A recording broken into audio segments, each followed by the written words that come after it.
வணக்கம். விஜய் முதலமைச்சராக வர்றது உறுதியாயிடுச்சு. இப்போ காங்கிரஸ் வேற நேரடியாக உடனே டக்குன்னு ஒரு முடிவு எடுத்து தாவேகாவை வந்து நிபந்தனையற்ற ஆதரவு கொடுத்துட்டாங்க. தாவேகாவோட கூட்டணிங்கிறதையும் ஒரு முடிவு வந்துட்டாங்க. நாடாளுமன்ற தேர்தலையும் தாவேகாவோட தான் கூட்டணி அப்படிங்கிற முடிவு வந்துட்டாங்க.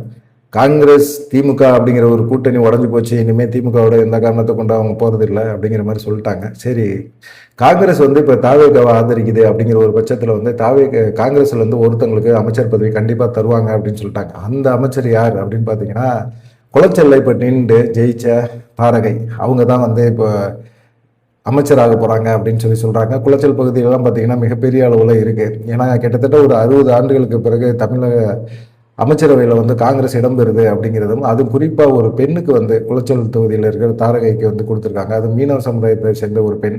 அவங்க வந்து இப்போ தாவேகா காங்கிரஸ் கூட்டணி அமைஞ்சிருச்சு, ஆதரவும் கொடுத்துட்டாங்க. குளச்சல் தாரகைக்கு வந்து கண்டிப்பாக வந்து அமைச்சர் பதவி கிடைக்கும், மிக முக்கியமான ஒரு அமைச்சர் பதவி கொடுப்பாங்க அப்படின்னு சொல்கிறாங்க.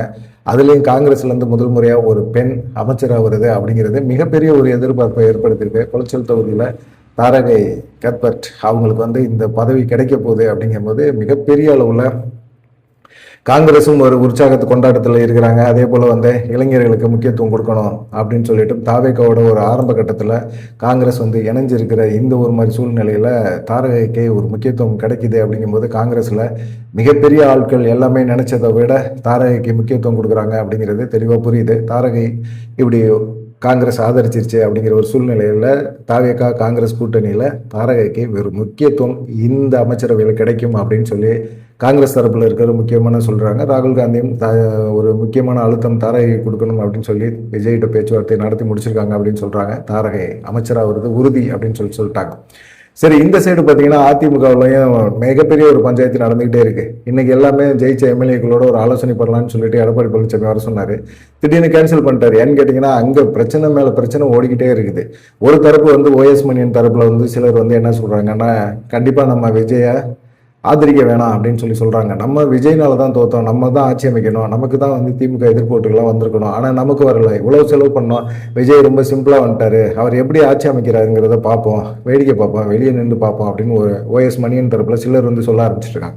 சிலர் வந்து பார்த்தீங்கன்னா என்ன சொல்றாங்க அப்படின்னா, இல்லை நிபந்தனையற்ற ஒரு ஆதரவு கொடுப்போம், ஒரு வருஷத்துக்கு கொடுப்போம், விஜயோட இதை வந்து நம்மளும் விமர்சனம் பண்றதுக்கு வாய்ப்பாக இருக்கும் அப்படின்னு சொல்லி அவங்க ஒரு தரப்பு சொல்றாங்க. சில சிவி சண்முகம் போன்ற இடப்பெல்லாங்கப்பா எடப்பாடி பழனிசாமியை நம்பியாச்சு, தொடர்ந்து நம்பிட்டு இருக்கோம், 10 தேர்தலையும் நம்பிட்டோம், தோத்துட்டோம், 11 தோல்வியும் சந்திச்சாச்சு, இனிமே நம்ம ஆட்சியில் உட்காருவோம், அதுவும் எடப்பாடி பழனிசாமி நம்மளை ஆட்சியில் உட்கார வச்சு அமைச்சராக போவாரு அப்படின்லாம் நம்ம வேடிக்கை பார்த்துட்டு இருக்க முடியாது, சும்மா எடப்பாடி பழனிசாமி பேச்செல்லாம் கேட்டுக்கிட்டே இருக்க முடியாது அப்படின்னு சொல்லி சிவி சண்முகம் தரப்புல சிலர் வந்து போர்க்கொடி தூக்கிட்டாங்க. ஏற்கனவே பார்த்தீங்கன்னா செங்கோட்டையன் கூட சேர்ந்து சிவி சண்முகம், வேலுமணி எல்லாருமே போய் ஒருங்கிணைந்த அதிமுக உருவாக்கு அப்படின்னு சொல்லி பேசினாங்க. ஆனா அந்த பேசின ஒரு விஷயத்தை எடப்பாடி பழனிசாமி எஸ்பி வேலுமணியை வச்சுக்கிட்டு பேசவே இல்லை அப்படின்னு சொன்னார். ஆனா அதுக்கப்புறமா செங்கோட்டையன் வெளியே வந்து உடைச்சாரு. இவ்வளவு பகிரங்கமா போய் சொல்றாரு, இந்த மனுஷன் எப்படி ஜெயிக்க போறாருன்னு சொன்னாரு.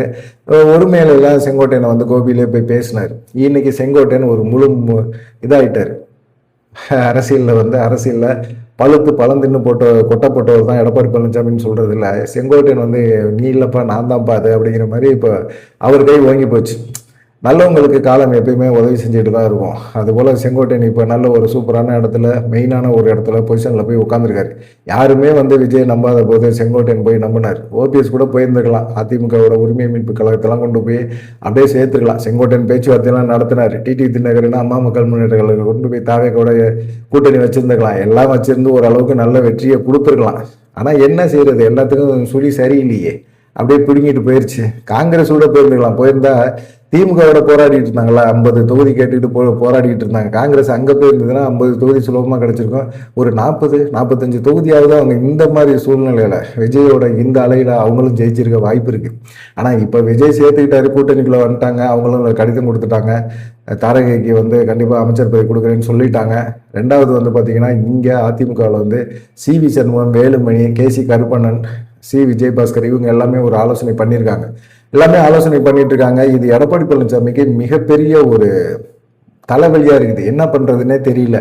ஏன்னா தாவேகா வந்து ஆதரிக்கலாம், வெளியே நீங்கள் சொல்கிற மாதிரி ஆதரிச்சுட்டு போயிடலாம். ஆதரிக்கிறதுனால அதிமுகவில் இருக்க எம்எல்ஏக்கள் நிறைய பேர் வந்து தாவேகாவுடைய இதாகிடுவாங்க, நெருக்கமாயிடுவாங்க. நாடாளுமன்ற தேர்தல், உள்ளாட்சி தேர்தல், இந்த மாதிரி தேர்தல்கள் எல்லாத்தையுமே மனசில் வச்சு இப்போ சிவி சண்முகம் தலைமையில் முக்கியமான முடிவு எடுக்கிறாங்க. சிவி சண்முகத்துக்குன்னு ஒரு குறிப்பிட்ட எம்எல்ஏக்கள் வந்து ஆதரவு இருக்குது. அதே போல் எஸ்பி வேலுமணிக்கும் ஆதரவு இருக்குது, கேசி கருப்பணன் இருக்குது, விஜயபாஸ்கருக்கும் இருக்குது, எல்லாத்துக்குமே ஆதரவு இருக்குது. இவங்க எல்லாருமே ஒரு முடிவை எடுத்துட்டாங்க அப்படிங்கிற ஒரு சூழ்நிலை வந்துச்சு அப்படின்னா கண்டிப்பாக வந்து என்ன நடக்கும், எடப்பாடி பழனிசாமிக்கு மிகப்பெரிய ஒரு அதிர்ச்சி காத்திருக்கும். அதிமுக ரெண்டா பிளவுபடுறதுக்கான வாய்ப்புகள் இருக்குது. தொடர்ந்து வந்து ஓபிஎஸ் வெளியே போனார், சசிகலா வெளியே போனாங்க, ஓபிஎஸ் போனார், அதே போல் செங்கோட்டையன் நிப்பாட்டினார், எல்லாத்தையும் வெளியே அனுப்பிச்சிட்டே போனார். இன்றைக்கி அதிமுக மிகப்பெரிய ஒரு அழிவு பாதையில் நிற்கிது. இந்த மாதிரி சூழ்நிலையில் என்ன பண்ணுறதுன்னு எடப்பாடி பழனிசாமிக்கு தெரியல. அதே சமயத்தில் செங்கோட்டையன் என்ன செய்கிறாரு, தொடர்ந்து பேசுகிறாரு. இந்த எடப்பாடி பழனிசாமியை நம்பி தேர்தல் களத்தில் நின்று தோத்து போன எம்எல்ஏக்கள்கிட்டையும் நிறைய பேர் வந்து செங்கோட்டையன் பேசுகிறாங்க. உங்களுக்கு கவலையப்படாதீங்க, தாவேகாவுக்கு வாங்க, உங்களுக்கு கண்டிப்பாக நாங்கள் வந்து ராஜ்யசபை எம்பி சீட்டு தரோம், நாடாளுமன்ற தேர்தலில் உங்களுக்கு போட்டி போடுறதுக்கான வாய்ப்பு தரோம், உள்ளாட்சி தேர்தலில் உங்களுக்கான வாய்ப்புகள் இருக்குது, நீங்கள் எதை பற்றியுமே கவலைப்பட வேணாம் அப்படிங்கிற மாதிரி ஒரு எண்ணத்தில் அவங்களும் பேச ஆரம்பிச்சிட்டு இருக்காங்க. அதே போல் இப்போ இருக்க எம்எல்ஏக்கள் எல்லாம் என்ன சொல்கிறாங்க, எம்எல்ஏக்கள் எல்லாத்தையுமே நீங்கள் அப்படியே தூக்கிட்டு வாங்க, உங்களுக்கு அமைச்சர் பதவியை வாங்கி தரேன், ஆளுக்கு 5-6 எம்எல்ஏக்களை தூக்கிட்டு வாங்க, அப்படியே தூக்கிட்டு வந்தீங்கன்னா உங்களுக்கு அமைச்சர் பதவி நிச்சயமாக உண்டு அப்படிங்கிற மாதிரி அவர் செங்கோட்டையன் பேசுகிறார். கொங்கு மண்டலம், வட மாவட்டம், தென் மாவட்டங்கள் எங்கே இருந்தாலும் சரி முக்கியமான அமைச்சர்களோட நெருங்கின பழக்கத்தில் இருக்க நபர்களோட பேச்சுவார்த்தை நடக்கிறார். திடீர்னு பார்த்தா செங்கோட்டையன் ராஜேந்திர பாலாஜி பேசுகிறாரு, இது மாதிரி பண்ணிவிட்டாப்லண்ணே, என்ன செய்யறேன்னு, வாங்க எல்லாரும் வாங்க. தங்கமணி, ராஜேந்திர பாலாஜி இவங்க எல்லாமே எடப்பாடி பழனிசாமி மேலே மிகப்பெரிய ஒரு அதிருப்தியில் இருக்கிறாங்க. இப்போ செங்கோட்டையனை நம்பி போனாங்க, சத்யபாமா முன்னாள் எம்பி அவங்க போனாங்க, இன்னைக்கு அங்கே ஜெயிச்சுட்டாங்க, அவங்களுக்கும் அமைச்சரவை பதவி கிடைக்க போகுது. நமக்கு ஜூனியர்ப்பா, நம்ம கூட என்னப்பா, அவங்களெல்லாம் நம்ம கண்டுக்கவே மாட்டோம், அவங்கெல்லாம் இன்னைக்கு போய் தாவேகால ஒரு அமைச்சர் பதவி வாங்குறாங்க அப்படின்னா எல்லாமே காரணம் யாரு, செங்கோட்டையன் தான் அப்படிங்கிற ஒரு எண்ணம் வருது இல்லை. அதனால வந்து செங்கோட்டையன் வேற இப்படி ஒரு வாய்ப்புகளை ஏற்படுத்தி கொடுத்துருக்காரு. இதனால அதிமுகவில் மிகப்பெரிய ஒரு புகைச்சல் ஓடிக்கிட்டே இருக்கு. அதிமுகவில் இருக்கிற எடப்பாடி பழனிசாமி கண்டிப்பாக தாவேகாவை ஆதரிக்கக்கூடிய ஒரு சூழ்நிலை உருவாகும்.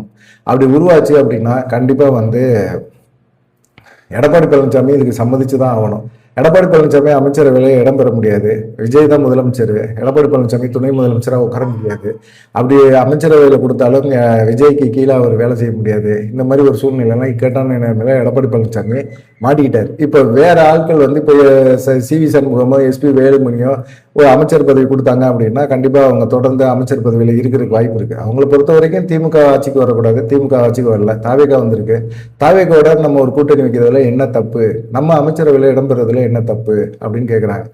எடப்பாடி பழனிசாமி இடிக்கும்னா நீங்கள் பொதுச் செயலாளர் அப்படிங்கிற ஒரு இதை மட்டும் வச்சுக்கிட்டு நீங்கள் அமைதியாக இருங்க அப்படின்னு சிவி சண்முகம் தரப்புலாம் பேச ஆரம்பிச்சிட்டாங்க. இவர் பொதுச் செயலாளர் அப்படின்னு சொல்லிட்டு ஒரு பாட்டுக்கு உட்கார்ந்து இருந்தாருன்னா சட்டசபைக்கே போகலை, இல்லை சட்டசபைக்கே போனாலுமே இங்கே சிவி சண்முகம் போன்ற நபர்கள் வந்து எடப்பாடி பழனிசாமியை மதிப்பாங்களா, இல்லை எடப்பாடி பழனிசாமி கேட்டு வந்து முடிவெடுப்பாங்களா அப்படிங்கிற ஒரு சூழ்நிலையெல்லாம் இருக்குது. ஏகப்பட்ட பிரச்சனை, பஞ்சாயத்து ஓடிக்கிட்டு இருக்கு. என்ன பண்ணுறது, எடப்பாடி பழனிசாமியை நம்பி இனிமேல் தொடர்ந்து பயணம் செய்ய முடியாது, எடப்பாடி பழனிசாமியை நம்பி இனி ஒரு தேர்தலில் ஜெயிக்க முடியாது. பாஜகவோட கூட்டணி, எடப்பாடி பழனிசாமி எடுக்கிற முடிவு, யார் என்ன சொன்னாலும் கேட்காத ஒரு மைண்ட் செட்டு, இதெல்லாம் பார்த்துட்டு எடப்பாடி பழனிசாமி இனிமேல் தேட மாட்டாரு அப்படிங்கிற ஒரு முடிவுக்கு செங்கோட்டையன், எஸ்பி வேலுமணி, விஜயபாஸ்கர் எல்லாமே வந்துட்டாங்க, கேசி கருப்பணன் வந்துட்டாங்க. இப்போ காங்கிரஸ் முன்னாடியே ஓடி போய் டக்குன்னு உடனே அவங்க வந்து தாவேகா ஆதரவு அப்படிங்கிற ஒரு இதை கொடுத்துட்டாங்க, கடிதத்தையும் கொடுத்துட்டாங்க, நாடாளுமன்ற தேர்தலும் கூட்டணி அப்படின்னு சொல்லிட்டாங்க. திமுகவோட கூட்டணி வைக்கிறதுக்கு அவங்க பேரம் பேசிக்கிட்டே இருந்தாங்க, ஒரு மாசம் ஆச்சு அவங்க முடிவு எடுக்கிறதுக்கு. அவ்வளவு தயங்கினாங்க. இப்போ தாவேகோட ஒரு முடிவை டக்குன்னு உடனே எடுத்து உடனே முடிவு எடுக்கிறாங்க. விஜய் இப்போ ஆளுநரை சந்திக்கிறாரு, முடிவு எடுக்கிறாரு, நாளைக்கு முதலமைச்சர் ஆகுறாரு. இந்த மாதிரி சூழ்நிலையில விஜய் கொஞ்சம் கூட எதிர்பார்க்கல. நிறைய பேர் வந்து இப்போ ஆதரவு கொடுக்க ஆரம்பிச்சிட்டாங்க. விஜய்னால அதிமுக கிழிஞ்சிருச்சு, டருன்னு கிழிஞ்சிக்கிட்டு இருக்கு. செங்கோட்டையன் வேற இதை பயன்படுத்தி எடப்பாடி பழனிசாமிக்கு வேகமாக ஆப்படிச்சிட்டு இருக்காரு அப்படிங்கிற மாதிரி சொல்கிறாங்க. 2 விஷயங்கள் மிக முக்கியமான விஷயங்கள். தாவேகாவில் போய் காங்கிரஸ் ஆதரவு கொடுத்த உடனே பார்த்தீங்கன்னா தாரகைக்கு வந்து குளச்சல், தாரகைக்கு வந்து கண்டிப்பாக அமைச்சர் பதவி கொடுக்க போகிறாங்க. அதை தாண்டி அதிமுக மிகப்பெரிய ஒரு குழப்பத்துக்குள்ளே போய் நிற்கிது. இது எப்படி போய் முடியும் அப்படிங்கிறத போக போக தெரியும், பார்க்கலாம் என்ன நடக்கும் அப்படின்னு சொல்லி. நீங்கள் என்ன நினைக்கிறீங்க அப்படிங்கிற ஒரு விஷயத்த மறக்காமல் கமெண்ட் பண்ணுங்கள்.